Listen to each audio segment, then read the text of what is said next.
আসসালামু আলাইকুম guys, my daily ব্লগে আবারও স্বাগতম। নতুন একটা রান্নার রেসিপি নিয়ে আপনাদের মধ্যে হাজির হলাম। আজকের রেসিপি হচ্ছে পিঠা বানাবো তালের।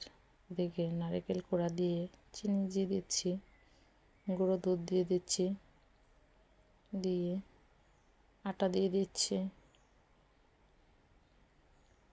আটা দিয়ে বেকিং পাউডার দিয়ে দিচ্ছি, লবণ দিয়ে দিচ্ছি পরিমাণ মতো, পর্যায়ে তাল দিয়ে দিচ্ছি। খেয়াল করে দেখবেন গাইস, তালের মধ্যে কিন্তু নারকেল ছিল, সেজন্য নারকেলটা কম দিছি। তো তাল দিয়ে মিক্সড করে নিচ্ছি। মিক্স করার শেষে 5 মিনিট রেস্টে রেখেছিলাম।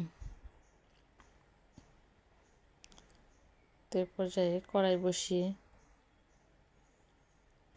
কড়াইতে পরিমাণ মতো তেল দিয়ে দিচ্ছি। তেল দিয়ে একে একে দিয়ে দিচ্ছি। তালের পিঠা বলে কেউ, গুলগুলে হলে জানি না কে কী নামে পরিচিত। তো এভাবে ছোট ছোট করে দিয়ে দিচ্ছি, ফুলে ডাবল হয়ে যাচ্ছে। আসলে দেখতে ভালো লাগতেছে, কেননা ডাবল হয়ে যাচ্ছে, সেই জন্য।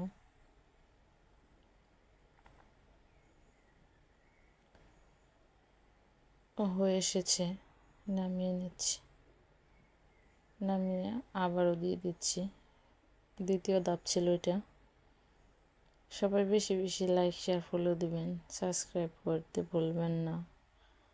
আমার মাই ডেইলি ব্লগ বিডি নামে ইউটিউব চ্যানেল আছে, সবাই সাবস্ক্রাইব করবেন। আর কি আপনাদের মাঝে এই তো চাওয়া আর কি। এই তো ফাইনাল লুক। সবাই ভালো থাকবেন, সুস্থ থাকবেন। ভুল ত্রুটি হলে অবশ্যই কমেন্টে জানাবেন। আল্লাহ হাফেজ।